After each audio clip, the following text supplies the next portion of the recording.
Hey everybody, this is a real quick video to show you how to use this Amken waist fan. So first of all, to charge it, you're going to come in here and you're going to pull this rubber out, that gasket here, and it charges here via this USB-C. You actually have power out on the USB here if you need to charge a phone or something with the battery that it has. But from there, we're going to come up here, and this is the waist clip. So you want to clip this on your waist or on your belt or anything like that. And then you'll see that there's this other clip. And what you can do here is you can just kind of pull your t-shirt or your shirt into that, and that creates like a funnel. And because the air gets sucked in here, and then it'll get blasted up between between your body and your shirt. And it just has two buttons. It has a power button here, like a fan button, and if I just hit it once, you see it turns on to fan level 1.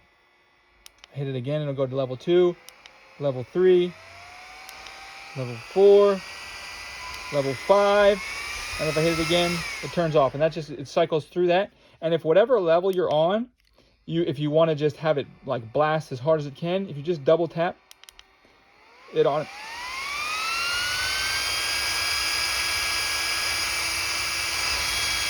it automatically goes into that, what they call it, storm mode, which just blows as hard as it can for 180 seconds, and then automatically goes back to whatever setting it was on.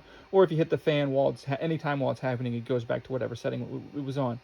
It also has a light. So if we hit the light, if we toggle the light, you hit the light, it toggles it on, hit the light again, it goes into like a blank SOS mode, they call it, and you hit the light again, and it turns off. Another thing, this also has blue and red emergency lights, which we can, if we double click the light, it goes into that emergency blue-red flashing. And then there's a couple, we can just hit the light button and toggle through a couple different options that it has there. And then I can double click it back to white, and then just toggle it through to off. And that's pretty much all there is to it. It's a simple, easy to use, nice thing. If you're interested in it, there will be a link to where you can get this below.